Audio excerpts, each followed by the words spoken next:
देश में लोकसभा का चुनाव चल रहा है और बिहार में सबसे हॉट सीट कहे जाने वाला काराकाट चुनावी क्षेत्र है और वहां पर भोजपुरी के पावर स्टार पवन सिंह खुद चुनावी मैदान में है और एनडीए से उपेंद्र कुशवाहा है, माले से राजा राम सिंह चुनावी मैदान में है। जिस व्यक्ति का इंटरव्यू आपने 2 दिन पहले देखा था, सोशल मीडिया पर सबसे ज़्यादा वायरल हुआ था, एबीपी के पत्रकार है किसले जी। इन्होंने पवन सिंह से एक सवाल किया था कि आप डायलॉग मार रहे हैं, चुनावी मैदान में उतरे हैं, पहले गायक बने, उसके बाद नेता बने, उसके बाद अभिनेता बने, उसके बाद नेता बने। नेता वाला पारी का सवाल आपने किया था उनसे। पवन जी आपको देखकर कैसे लगे? देखिए, पवन सिंह दिल के बड़े साफ़ आदमी हैं। उनको देख के लगता है कि थोड़ा सा गुस्सैल प्रवृत्ति के हैं, गुस्सा आता है। और अक्सर ऐसा होता भी है कि जो लोग दिल के साफ़ होते हैं ना, तो वो थोड़े गुस्से में होते भी हैं। मतलब कुछ भी मन में हो बोल देते हैं, बता देते हैं। सवाल आप पहले उनको बता दिए थे कि यही सवाल करेंगे कि अपने मन से सवाल किए थे? नहीं, सवाल तो अपने मन से पूछा गया। सवाल तो कभी मैं किसी को बताता ही नहीं हूँ कि सवाल क्या पूछा जाने वाला है। तो नॉर्मल ही था कुछ। और बाकी आप पूछ रहे हैं कैसे आदमी हैं, तो किसी को भी जानने के लिए आपको उनके साथ करीब 1 महीना 2 महीना कम से कम कुछ समय बिताना पड़ेगा। तो पवन सिंह जी के साथ मेरी मुलाकात करीब 1 घंटे की रही है। तो 1 घंटे में मैं बहुत ज़्यादा कुछ समझ जान नहीं पाया। मुझे बस इतना ही लगा कि हाँ, बहुत ही ठीक ठाक आदमी है। एक नेता वाला गुण है उनमें। देखिए, नेताओं का गुण अब क्या, मैं उस नेता के लिए तो भाई होता है कि जो बचपन से राजनीति कर रहा है, 18 साल की उम्र से जो नेताओं के सानिध्य में काम करता है, चाय पिलाता है, उनका झोला ढोता है, उनके साथ उठता है, बैठता है। और एक वो आदमी जो तुरंत जो है सो नेता बन जाए किसी और काम में हो और अचानक से राजनीति में आए, तो उसमें और नेताओं में जो है अंतर होता ही है। तो ये अंतर इनमें और उनमें भी दिखा। पवन सिंह सुपर स्टार हैं, तो स्टार और सुपर स्टार वाली झलक जो है अभी भी उनके अंदर दिखती है।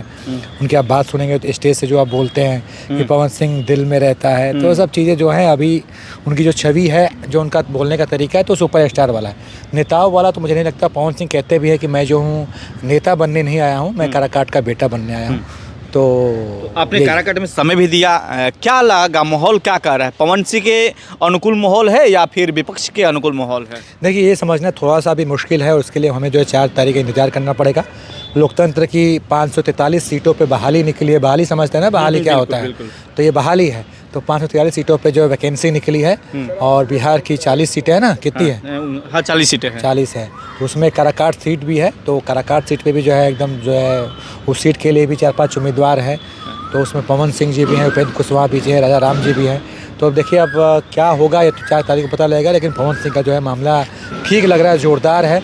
ये है कि पवन सिंह की जो है मतलब वहाँ पे आप जाएंगे तो देखेंगे तो लहर तो दिख रही है उनकी, क्योंकि लोग उनके समर्थन में बोल रहे हैं।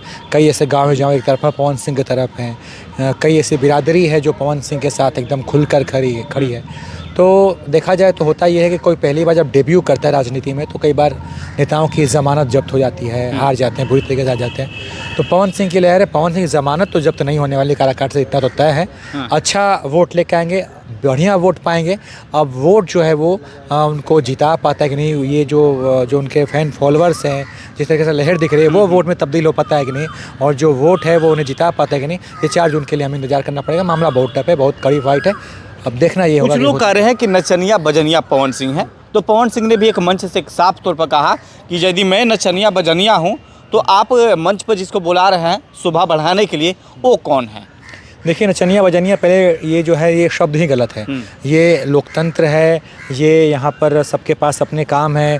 आप पत्रकारिता करते हैं, आपको कोई कह दे कि केवल माइक लेकर घूमते रहते हैं, माइका वाला तो बुरा लगेगा। ये आपका काम है। बिल्कुल। सवाल पूछना, किसी काम है जूता सीना, किसी काम है सब्जी बेचना, किसी काम है गाना गाना, किसी काम में एक्टिंग करना। तो भाई ये अपने हिसाब से काम कर रहे हैं। तो नचनिया गवनिया बजनिया कहना ये बिल्कुल ही मतलब ये जो होते हैं ना एकदम तुच्छ मानसिकता के लोग, वो इस तरह के शब्दों का इस्तेमाल करते हैं। तो आपका सवाल क्या था? मेरा सवाल था कि कुछ लोग कह रहे हैं कि पवन सिंह जो है नचनिया बजनिया है, राजनीति को कर नहीं आता है। नहीं, ऐसा कुछ नहीं। आप देखिए तो तमाम हमारे सामने उदाहरण है कि जब बॉलीवुड से लोग और सिने जगत से लोग राजनीति में आए हैं, उन्होंने बढ़िया किया भी है। चाहे आप हेमा मालिनी का उदाहरण ले लीजिए, आप देखिए वो सांसद भी रही है। मनोज तिवारी का ले लीजिए, वो भी सांसद रहे हैं। निरहुआ भी सांसद बन गए। राज बब्बर जो है, रवि किशन हो गए, राज बब्बर हो गए कांग्रेस से। तमाम नेता हैं जो कि कहिए तो सिने जगत से आके वो राजनीति में आए। और केवल सिनेमा से ही नहीं, कई आपके फील्ड में भी जो लोग काम करते हैं, जो पत्रकार रहे हैं और अब नेतागिरी में आ गए, तो ऐसे तमाम लोग हैं। तो ये कहना बहुत गलत है कि उनको राजनीति का नहीं आता। मुझे तो लगता है कि रहो आपको आना ही क्यों है? जब आपको जनता के बीच रहना, जनता के मुद्दों पे बातचीत करना, उनके लिए काम करना, तो राजनीति का रस सीखने की आवश्यकता नहीं है। आप जनता को समझिए, उनके मुद्दों को समझिए, बस खत्म। पवन सिंह का सबसे टॉप क्वेश्चन कौन था आपका, जो पवन सिंह को लगा कि वो आपका जवाब देने में काफ़ी उनको दिक्कत का सामना करना पड़ा? बहुत टफ सवाल होते हैं, लेकिन मैं जो हूँ इस वाले इंटरव्यू में, चूँकि जो मेरा इंटरव्यू था वो चुनाव पर केंद्रित इंटरव्यू था, तो कुछ बहुत ज़्यादा उनके पर्सनल जीवन से मैंने सवाल नहीं पूछे। कोई टफ सवाल ऐसा नहीं था। हालांकि उनसे जो है आर.के. सिंह ने भी जो बयान दिया था, तो कहे थे कि ये हिंदुस्तान पाकिस्तान, तो ऐसा कोई टफ सवाल नहीं था। यही सब पूछा गया था कि आप चुनाव लड़ रहे हैं, आगे क्या करेंगे क्या नहीं करेंगे, तो सब कुछ ठीक था, कुछ ऐसा नहीं। तो बिहार का दौरा कर रहे हैं, यानी आपके नज़र में लग रहा है ना कि जो हॉट सीट कहा जाता है, जिसको हॉट सीट बोला जा रहा है, वो काराकाट है? काराकाट लोकसभा बिल्कुल हॉट सीट है, क्योंकि उपेंद्र कुशवाहा चुनाव लड़ रहे हैं, जो कि मंत्री भी रह चुके हैं, है ना, तो मंत्री भी रह चुके हैं, तो ये हॉट सीट तो है ही यहाँ पर। और चूँकि पवन सिंह यहाँ से चुनाव लड़ रहे हैं, तो ये और हॉट सीट हो गई है।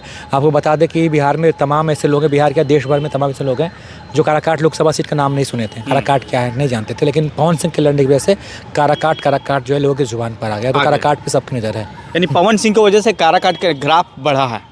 हाँ, काराकाट जो है चर्चाओं में है, काराकाट जो है लोगों की जुबान पर है, काराकाट समाचार पत्रों में है, काराकाट आपके यूट्यूब चैनल्स पे है, काराकाट अखबारों में, काराकाट टीवी में। यानी टीआरपी का एक जरिया भी काराकाट को माना जा सकता है? हाँ, बिल्कुल कह सकते हैं कि आप अगर नए यूट्यूबर हैं तो कई यूट्यूब चैनल जो है काराकाट में ही चल रहे हैं। आप चले जाइए काराकाट, वहाँ से अपना यूट्यूब चैनल खोल दिए तो खूब सारे व्यूज आ जा रहे हैं एक तरफ से कहा जाए कि पवन सिंह रोजगार है। हाँ, कह सकते हैं कि पवन सिंह के नाम पर, काराकाट के नाम पर जो है तमाम जो क्रिएटर्स हैं वो खूब सारे व्यूज बटोर रहे हैं, और हो सकता है कि वो पैसों में तब्दील हो रहा है व्यूज। बिल्कुल, डॉलर बनता है वहाँ पर, उनके नाम पर टीआरपी बढ़ेगी तो डॉलर बनेगा। हाँ, बिल्कुल बिल्कुल सही कह रहे हैं। तो यानी आपकी नज़र से बिहार के सबसे हॉट सीट मान लेते हैं हम काराकाट है।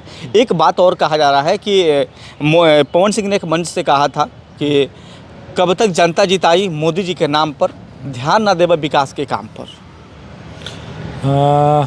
यानी एक व्यक्ति को ये इनका मतलब देखा जाए तो कई मायनों में इनका ये जवाब बिल्कुल सही है। आप देखिए तो इस वक्त जो है देश में जो 543 लोकसभा सीटों के चुनाव हो रहे हैं, तो कई ऐसे नेता हैं भारतीय जनता पार्टी के जो जाके ये कह रहे हैं कि भाई हमें मत दे के वोट दीजिए, आप वोट दीजिए नरेंद्र मोदी के नाम पर।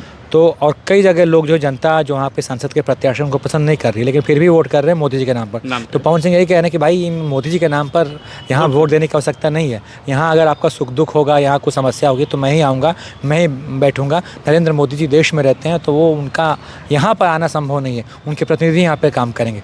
तो यही उनका कहना था। यानी एक तरफ से माना जाए कि पवन सिंह वहाँ लड़ाई दे रहे हैं। हाँ, पवन सिंह बिल्कुल टक्कर में वहाँ पर, और हो सकता है कि चुनाव जीत भी जाए, चुनाव नहीं भी जीतते तो पवन सिंह दूसरे नंबर पर रहेंगे। और मुझे लगता है कि 4 तारीख का जो है हमें इंतज़ार करना होगा, देखना होगा कि होता क्या है यहाँ पर। जिस व्यक्ति का सोशल मीडिया पर इन दिनों जो इनका इंटरव्यू है वायरल हो रहा है, किसले जी है, दिल्ली से आए हैं पर्सनल बिहार का चुनावी कवरेज करने के लिए, और ख़ासकर कारा का चुनावी मैदान के देखने के लिए। इन्होंने साफ तौर पर कहा कि पवन सिंह का रंग वहां देखने को जरूर मिल रहा है, क्योंकि युवाओं के चेहरे पर पवन सिंह का नाम दिख रहा है, झलक है, युवाओं की जुबान पर पवन सिंह का नाम दिख रहा है, और हर लोग चाहते हैं कि पवन सिंह चुनावी मैदान में उतरे हैं तो बदलाव हो।